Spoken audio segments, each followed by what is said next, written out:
Jemi në një pikë kritike të mënyrës se si qarkullon, sillet, operon edhe tregtohet dollari. Ndoshta për shumë nga ne nuk është edhe qartë se me të vërtetë çfarë janë implikimet e lëvizjeve të fundit me dollarin. Për ju që nuk më keni përcjell më herët, shpjegimi është i tillë. Ka gati një vit, më shumë se një vit, për nga koha kur ka ardhur presidenti Trump në pushtet, që dollari është shtyp me qëllim në mënyrë artificiale në treg, në Forex, mos harrojmë se Fedi vet, guvernatori domethënë Banka Qendrore Amerikane, është participues, është pjesëmarrës, është tregtar i rëndësishëm për shkak se është personalitet financiar, Fedi, në tregun e Forexit. Në tregun e Forexit, dollari mund t'i luajë dy role. E luan rolin e blerësit edhe natyrisht të shitësit. Çka ka bë Fedi këto muajt e fundit është e ka shit vlerën e dollarit. Domethënë denominacionin e vet valutor e ka shit paranë e vet. Po pse e ka bërë shitjen e tij? Për shkak se presidenti Trump do tarifa. Do që t'i përdor tarifat si levë tregtare gjeopolitike, por mbi gjitha si mundësi për riindustrializim, edhe kthimin e fabrikave dhe edhe prodhimit në SBA në mënyrë që t'ja mundsojë ndërmarrësisë amerikane që të eksportoj më shumë në botë, për shkak se kur je eksportues duhet ta kesh valutën e lirë, sepse përndryshe nuk ta blejnë ty mallin amerikan me një dollar që është mbi 1.0, 1.5 ta zëm kur ka qenë më herët.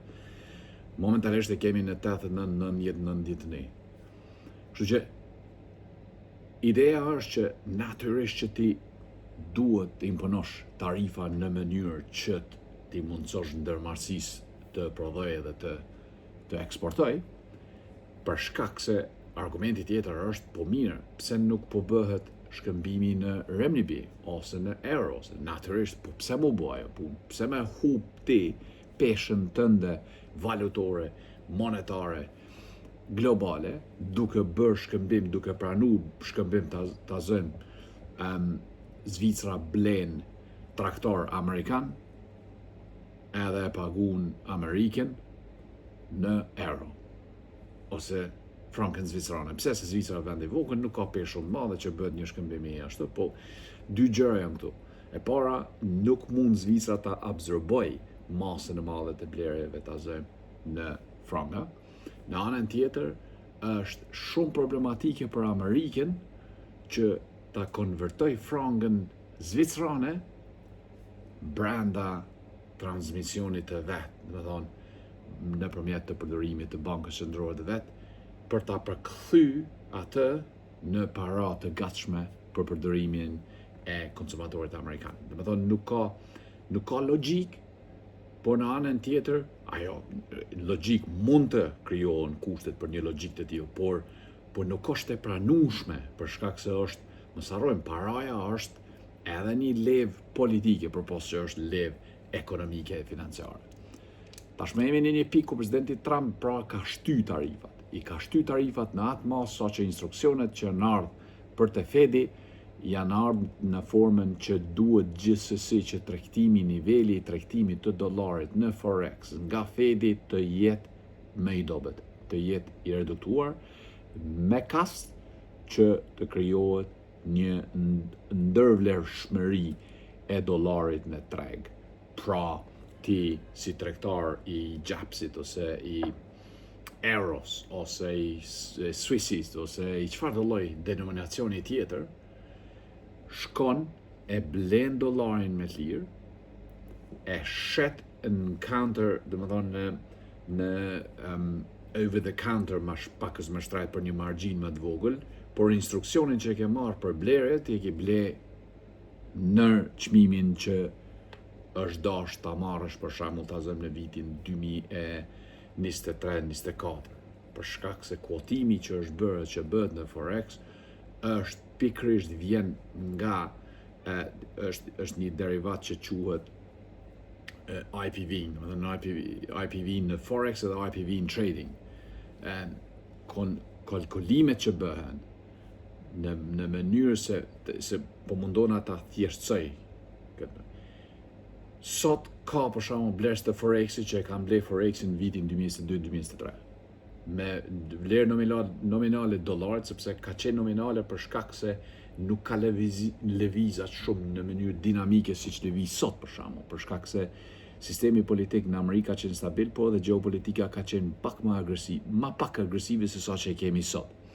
Edhe kotimin kur ke marrë në 2022-2023-2024 ka qenë në vlerën, në vlerë pak më të madhe, në 93-94 ka shku deri 1. Por sot jemi në nivel pak më të vogël për shkak se kuotimet që ju mbon derivatet e 2023-2024 janë shit.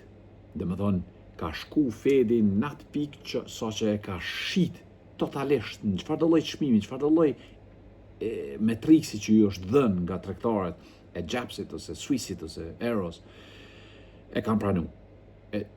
Në anën tjetër çka kanë bërë këta Gjapsit, Eurot edhe këta tjerë Swissit e kanë pranu blerjen e Forexit me derivat më të vjetër, me çmimore më të vjetër, për shkak se nuk kanë pas çare, sepse frika në atë kohë për Amerikën ka qenë shumë e madhe. Në mesin e tregtarëve nuk guxon ti me ndërvlerësu ose me gjyku, me pranu dollarin si të vlerësuar, ti e pranon dollarin sikur transferable point, domethënë e pranon dollarin vetëm si levë të transferimit, natyrisht për ta pasunu bankën tonë ose entitetin tonë financiar dhe veten, por në anën tjetër duke mos jasënu konfidencën në tregje dollarit për shkak se revanshi është politik. Edhe në kohën e Biden, edhe në kohën e Obama, në kohën e gjithë presidentëve tjerë. Përderisa tash ka ikaj Afrika për shkak se presidenti Trump ka inkuraju në mënyrë asimetrike tregtarët që ta nënvlerësojnë dollarin. Nuk e di sa po kuptohemi, por në mendjen time kështu o kam edhe prej praktikës. Pra, jemi te një pikë tashti ku dollari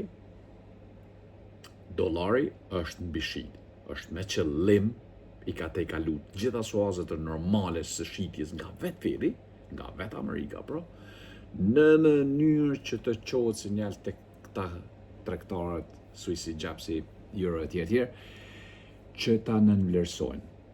Heqeni frikën, tregtoni, ka qenë ideja. Tashti, jemi në një pikë ku blerësi më i madh i dollarit në ndërkohë kanë qenë 2-3 entitete, japonezët, britanikët dhe evropianët. Këta tashti i kanë disa patate të nxehta në dorë. Edhe Kina ka bot kundërtën, e ka reduktu ekspozimin në dollar. Tashti, kemi një masë të madhe të dollarit që nuk është në duart të Dollarlandit ose Amerikës, por është në duart të investitorëve të ndryshëm. Por këta e kanë një kusht. Kushti i tyre është që vlera e dollarit ngërthen dy, si të themi, i ka dy jo kushte, po i ka dy pozicione të cilat nuk guxojmë të injorojmë. E para blen nëpërmjet investimeve në borxhin amerikan, ose e dyta blen Forex. Ta që kanë blen Forex janë me triliona. Natyrisht edhe këta që kanë blen investime janë më shumë pak të ekspozum, për shkak se brenda investimeve i ke edhe entitetet sovrane, por edhe entitetet publike, private që janë ekspozuar në dollar, për shkak se dollari gjithmonë është blerja e vlefshme. Tashti, presidenti Trump në ditën e vazhdim do t'i bëj dy gjëra. E para, do t'intervenoj në tregun e Japonisë për shkak se Japonia është mbi vlerësuar me dollar, është mbi ngarkuar me dollar, përderisa jeni është në një pozicion shumë të vështirë për shkak se borxhin jen nuk po paguhet shpejt dhe efektshëm. Mos harrojmë se për GDP borxhi i Japonisë është më i madh në vendet e zhvilluara, 200% të GDP-s. Edhe kjo duhet të rregullohet kjo çështje. Duhet të rregullohet për shkak se në vitin 1985 në Plaza Accord, siç nëse ju kujtohet, kom postuar diçka dhe kom folë në Reels më herët, është bërë një sistemim i tillë, domethënë artificial, ku të gjitha vendet evropiane janë mbledhur në Plaza, në Hotel Plaza në New York, janë mbyllur aty, s'ka guxof me dal pa dal me një marrëveshje që dollari të zhvlerësohet në artificialitet dhe valuta të tjera të rriten. Kjo pa të ndihmu Amerikën për shkak se natyrisht Amerika ka pas njëjtin problem siç e kemi sot, në kuptimin që eksportet e mëdha, importet e mëdha nga jashtë e kanë mujt fuqinë eksportuese të Amerikës. Edhe kjo ka qenë zgjidhja vetëm për presidentin Reagan atko. Të njëjtën trajektorë është duke ndjekur presidenti Trump. Pra, për arrit data e piku mund të kemi Plaza 2, janë dy gjëra. Ose duhet të ndërhyjmë në tregun japonez për ta ndihmuar me dollarët e rezervë të Amerikës, në mënyrë që Japonia të vazhdoj blerjen, por me një status edhe më të reduktuar, me një çmimor edhe më të reduktuar dollarin, për shkak se ekziston një matriks në mes të shtëpisë së bardhë edhe këshilltarëve të tyre që kanë lidhje me Wall Street edhe sidomos në Forex, që duhet të vinë deri te një pikë akordance që dollari ta ketë një floor. Kuptimin, domethënë, mos shkojmë për fundin një çmimor tash. Sa çmimorat mund të jetë 80, mund të jetë 75. Është bukur pikë e rrezikshme kjo.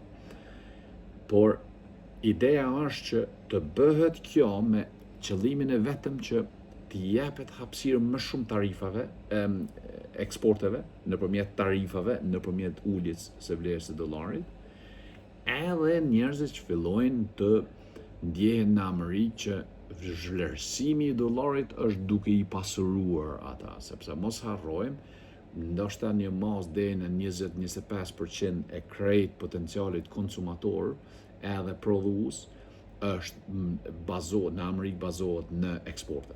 Pra jo të gjithë janë eksportues, jo të gjitha bizneset eksportojnë, shumë prej bizneseve amerikane dhe ndërmarrësisë janë prodhues të cilët në fakt prodhojnë për Amerikën, për konsumin e brendshëm. Për këtë arsye presidenti Trump ka shumë dilemë se sa mund ta ushqej tarifa edhe eksportet e rritura amerikane konsumin e brendshëm. E kjo është pakës problematik. Kështu që disa po paralajmërojnë si vdekje e dollarit në kuptimin pozitiv të fjalës, që do t'i mundsoj Amerikës rritjen e madhe të eksporteve, për shkak se mos harrojmë, siç e ka thënë edhe Scott Bessent para vitit të ri, ne këtë vit objektiv e kemi si Amerikë që ta spostojmë pozicionin tonë në tregun global, në ekonominë globale dhe politikën ekonomike globale, nga një vend që konsumon në një vend që eksporton. Duhet të ndrojmë vendet me Kinën, thot Bessent. Me thonë, Kina duhet ta merr pozicionin na që kemi pasur 40 vjet e konsumatorit, në mënyrë që Kinës t'i zvogëlohet potenciali për prodhim, edhe na të prodhojmë, edhe Kina të blenë, Evropa të blenë. Për këtë arsye, unë kam thënë shpesh edhe në mediat konvencionale edhe në reelsat e mi që një Union Evropian që është, për mendimin e tyre evropianëve, që është duke u fuqizu, nuk i komenon presidentit Trump dhe Amerikës, pa marrë parasysh është presidenti Trump, a mund tjetë kush do tjetë në të ardhmen, nuk është më rëndësi.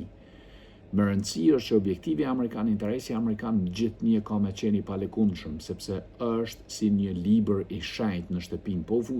Në atë moment ku futesh në shtëpinë e bardhë, të lexohen disa norma që nuk mund t'i thesh. Një ndërto norma më rëndësishme është se ti duhet ta luftosh interesin amerikan me çfarë do lloj kosto. Kostoja nëse është edhe përdorimi i armëve nukleare. E ka bërë Harry Truman në vitin 1945. Kështu që pa marrë parasysh kush është në shtëpinë e bardhë, nuk i intereson shtëpisë së bardhë të ekzistojë një entitet të fuqishëm evropian që mund në mënyrë autonome dhe të pavarur të vendosë politikat ekonomike të Evropës, por jo vetëm edhe të globit. Për këtë arsye, Amerikës I intereson që Evropa edhe Kina të mos prodhojnë, por të konsumojnë Amerika të prodhoj. Tashti, çka do prodhojnë? Natyrisht Amerika mbahet për kualitet. Në vetura, për shembull, makinerinë, në veturat, në përgjithësi inxhinieringu në vetura nuk është I mirë, nuk është I lavdueshëm, për këtë arsye shumë amerikanë blejnë veturat e markës gjermane, kryesisht gjermane ose Range Rover që është britanik. Pra, është questionable puna e kualitetit të prodhimit amerikan, por gjasat janë që jemi duke shku me anë të sistemi përdorimit më të mirë edhe më efektiv të teknologjisë, edhe në veçantë teknologjisë që po krijohet në Silicon Valley, kemi marrë të ajo pikë ku Amerika mund ta zëvendësojë Gjermaninë për ka kualiteti I ndërtimit të gjërave, I krijimit të gjërave, I prodhimit të gjërave. Kështu që këto javë të ardhshme janë shumë të rëndësishme, përpos se natyrisht nesër e mërkurë, sot është data 27, nesër 28, domethënë e mërkurë, nesër priten vendime nga Fedi në lidhje me normat e interesit, por për ato kom folën në sot, dua ta përsëris edhe një herë, jemi të qartë. Normat e interesit nuk janë vetëm normë metrike e interesit, nuk është vetëm statistik. Është para puro, kështu në kuptimin para e qiltër, para serioze, se sa më pak, sa më të vogla normat e interesit, aq më të dha mundësit për paran me qenë ma e lirë për konsumatorin amerikan. Këtë po do presidenti Trump është duke I ignoru të gjitha statistikat, të gjitha metrikë statistikore, ekonometrikësike, etj. Pra nesër duhet marrët ky vendim lidhe me normat e interesit. Tendencat janë që mund shkojmë në fazë neutrale, pra Fedi ndoshta nuk ja bën qefin presidentit Trump me uljen e normave të interesit, mundet me veçmestan ju me qëndru në metriksin e ku janë sotëm, por mund të ketë edhe surpriza, ta shohim, por ditët dhe javët në vazhdim janë të rëndësishme për ju që investoni, për ju që jeni në Forex, edhe për ju që ndjekni gjeopolitikën dhe gjeoekonominë, edhe natyrisht që ndjekni mu në Reels, janë të rëndësishme për shkak se do të përcaktohen shumë gjëra, sepse mos harro, sa më shumë që të merr pozicion dollari ose vëmendje në gjeoekonomi e gjeopolitikë, aq më shumë do të jetë, si themi, do të pezmatohet gjeopolitika. Venezuela është ajo farë, si themi, elefanti I madh në këtë dom, që Amerika në fakt Venezuela ja ka mundësy Amerikës lirimin e faturave të energjisë elektrike, por jo vetëm. Ja ka mundësu Amerikës edhe është duke ja mundësu Amerikës një çlirim të madh të tubinave të energjisë në përgjithësi. Energji më e lirë, ekonomi në rritje. Ekonomi në rritje, sidomos me tarifat si backup, si mbështetje jote, do të thotë prodhimtari më shumë, eksporte më shumë. Eksporte më shumë Amerika, konkurrencë Kinës. Konkurrencë Kinës, ja ul çmimin Kinës. Ja ul çmimin Kinës, e godet Evropën. E godite Evropën, natyrisht do këtë gjynjëzim të saj ndaj teje, edhe te atë I përcakton parametrat politik brenda vetë Evropës. Ja ndryshon krejt arkitekturën politike të Evropës, e që është objektiv gjysmë final I çdo administratë amerikane, sidomos kësaj administrate sotme, për shkak se nuk I konvenon, sepse e ka një kokëdhëmbje me Kinën si entitet I unifikuar, I cili është duke I rezistuar Amerikës. Ti kesh dy është shumë problematike, për këtë arsye kemi edhe si themi ripozicionim të Amerikës me Rusinë, sepse Rusia duhet të përdorë si levë gjeopolitike për ta godit Evropën edhe për ta friksu në një anë edhe Kinën. Kaq për sonte, faleminderit shumë për vëmendjen, shihemi, dëgjohemi gjatë ditëve në vazhdim.